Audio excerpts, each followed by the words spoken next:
भारत परिषद का 34वां स्थापना दिवस 8 अगस्त 2025 को लखनऊ में आयोजित किया गया। मुख्य अतिथि न्यायमूर्ति श्री रंगनाथ पांडेय, श्री मनोज कुमार, पूर्व मुख्य चुनाव आयुक्त उत्तर प्रदेश सरकार, डॉक्टर वी के सिंह, राष्ट्रीय उपाध्यक्ष श्री योगेंद्र बल्हारा, महासचिव भारत परिषद श्री अजीत कुमार सिंह, प्रदेश अध्यक्ष भारत परिषद व श्री ब्रजभूषण दुबे सहित अन्य कार्यकर्ताओं ने अपने अपने विचार रखे और जाति न्याय आंदोलन से जुड़ने का संकल्प लिया एवं नारा दिया, अगड़ा पिछड़ा दलित मिटाएंगे, जाति जाति को हिस्सा दिलाएंगे। क्या कुछ कहेंगे इस 34 साल की उपलब्धियों को किस तरीके से देखते हैं? 34 साल की तो बहुत उपलब्धियां हैं और उस उपलब्धियों की अगर गणना की जाए 34 साल में, आप समझ लीजिए हर साल कोई न कोई उपलब्धि लेके आया। लेकिन इस बार 34वें साल में हम लोग मुद्दा जो बनाए हैं जाति न्याय आंदोलन की आज घोषणा कर रहे हैं। जाति न्याय का मतलब ये है कि प्रत्येक जाति भागीदारी और हिस्सेदारी। आज जो व्यवस्था चल रही है जातियों को हिस्सेदारी करने के लिए, वो क्या है कि अगड़े पिछड़े दलित के नाम पर आरक्षण देके और उनकी हिस्सेदारी का व्यवस्था बनाई गई। लेकिन उस हिस्सेदारी की व्यवस्था में अगर आप देखेंगे तो मुश्किल से हर वर्ग के 2, 4, 5, 6 जातियाँ ये सारा हिस्सा खा ले रही हैं, बाकी जातियों को नहीं मिला है। सैकड़ों जातियाँ, जैसे उदाहरण के लिए मैं आपको बताऊँ कि पिछड़े जातियाँ 79 जातियाँ हैं, 79 और दलितों की जो संख्या अनुसूचित जाति जनजाति की उनकी संख्या है 63। अब बताइए 63 जाति 79 जाति के बारे में नहीं पता है तो लोगों को हक क्या मिलेगा?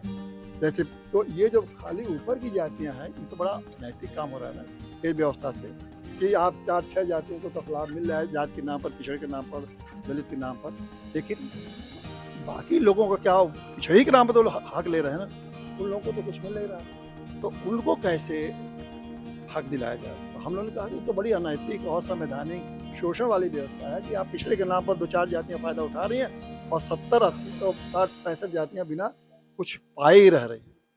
तो ये है जाति न्याय कि इनको हम लोग न्याय दिलाना चाहते हैं। अब ये न्याय दिलाने का जो जाति क्यों बात आई दिमाग में कि अब जाति जनगणना हो, जाति जनगणना में हर जातियों की गणना हो जाएगी। तो हम लोगों का कहना है कि भाई जब जाति जनगणना हो गई तो अब ये वर्ग क्या मतलब रह गया कि अनुसूचित जाति और पिछड़ी जाति या अगड़ी जाति, अब इसको ख़त्म करिए। अब अनुसूचित जाति जनजाति ये और ये पिछड़े वर्ग बिल्कुल ख़त्म कर दीजिए और अब आप केवल लाइए कि हम जातियों का न्याय करें। ये जो वर्ग का जो बना सामाजिक न्याय के नाम पर आपने जो वर्ग बनाया है, उस सामाजिक न्याय के नाम पर अगर 4 ही 6 जातियाँ ऊपर की ले रही हैं तो वो तो कोई न्याय हुआ नहीं। इससे अच्छा है सभी जातियों को, जैसे मान लीजिए ब्राह्मण से लेके दलित एक जोम तक आप उनको सबकी गिनती कर लीजिए और जिसकी जो संख्या हो उस हिसाब से हर जगह उनको नौकरी में, उनको विधायिका में, उनको ठेकेदारी में, उनको बिजनेस में, सब जगह उनको हिस्सेदारी कराइए, हक और हिस्सा दिलाइए। इसीलिए हम लोगों ने आज से उसकी शुरुआत कर रहे हैं। अब ये एक आंदोलन है, उसको हम शुरू कर रहे हैं जाति न्याय आंदोलन के रूप में।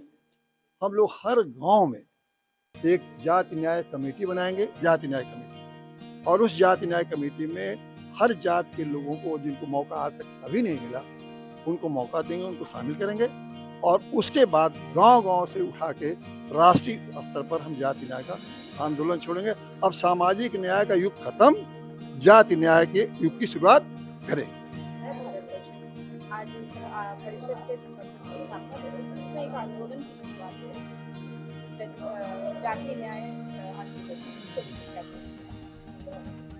मैं अनीता सिंह अरगवंशी ग्राम प्रधान हूँ और प्रधान संघ की अध्यक्ष हूँ और यहाँ मंडल अध्यक्ष हूँ भारत परिषद की। मैं जातिवाद पे तो ज़्यादा विश्वास नहीं करती हूँ, फिर भी जब जातिवाद में जो रखा गया है कि मतलब जो जितनी पिछड़ी है, अनुसूचित है, सामान्य है, ये जाति अगर अपने हिसाब से रखी जा रही तो सही भी है। अपने हिसाब से सरकार गवर्नमेंट जिसको बनाना है अपने हिसाब से बनाएंगे।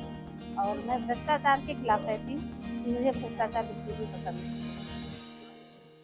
मैम, जैसे कि अभी आपको पता है कि अभी आदेश हुआ है कि जाति जनगणना होने वाली है, उसको लेकर क्या कुछ कहना है? जाति जनगणना हो जाए तो अच्छी बात है, हो जाए तो क्लियर हो जाएगा कितनी जाति के कहाँ पे है, अच्छी बात है, होना चाहिए। 2026 चुनाव हुए, उसको लेकर क्या? चुनाव के बारे में क्या, जो बीजेपी सरकार चल रही है उसी वो बीजेपी सरकार ही रहेगी और 2027 का चुनाव निकलेगा बीजेपी का। मैम आप जहाँ पे हैं वहाँ पर किस तरीके से विकास के कार्य करवा रहे हैं? मैं स्वयं अपने प्रधानी का काम करती हूँ, मेरे हस्बैंड यहाँ सर्विस करते हैं और मैं एक गरीब जनता की बहुत सेवा करती हूँ और वो भी निस्वार्थ करती हूँ, कोई लेन देन किसी पैसे का नहीं और जनता हमसे बहुत खुश है। मेरा ही चुनाव फिर से निकलेगा और जनता की मैं 24 घंटा सेवा करती हूँ, खाने का और जहाँ भी जाना हो मैं प्रोजेक्ट में पूरे काम कराती हूँ, आवास, शौचालय और खेती का पैसा और 60 साल विधवा पेंशनें और मतलब मैंने रोडों का काफ़ी निर्माण करा। हमारा बहुत पिछड़ा क्षेत्र था नारायणपुर कुंडा ग्राम सभा, तो मैंने करीब 30 रोडें हमने बनवाई है और काफ़ी अच्छा विकास किया है। जनता हमसे बहुत खुश है।